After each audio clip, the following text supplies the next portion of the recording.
বুঝতে পেরেছি এ হলো কলিযুগের অসুর। তার কি দেরি করছো করে মা? ওই শোনো, চারিদিকে ঢাকিয়ে ঢাক বাজাচ্ছে, মন্দিরে মন্দিরে বাজছে ঘন্টা। শুরু করো অসুর নিধন যজ্ঞ।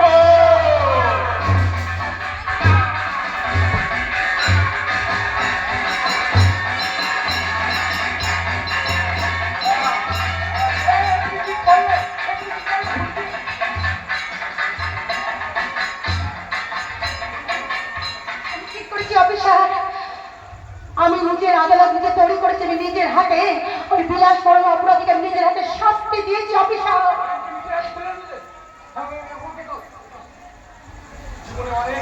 অনেক অন্যায় কাজ করেছি ঘুষ খেয়ে, আজ এই প্রথমবার একটা ভালো কাজ করি ঘুষ না খেয়ে।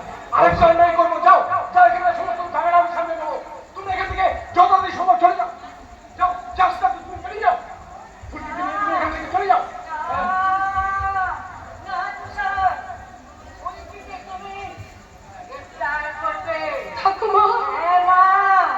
কিন্তু ঠাকুমা, নেতাজি সুভাষচন্দ্র বোস জেল থেকেছিল বলে তার মায়ের বুকটা গল্পে ফুলে উঠেছিল। ক্ষুদিরামের ফাঁসি হবে শুনে তার মা উল্লাস করেছিল। আর তুই জেলে গেলে আমার যে সব থেকে আনন্দ হবে।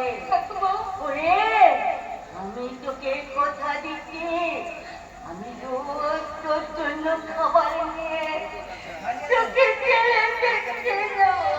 ঠাকুমা, তুমি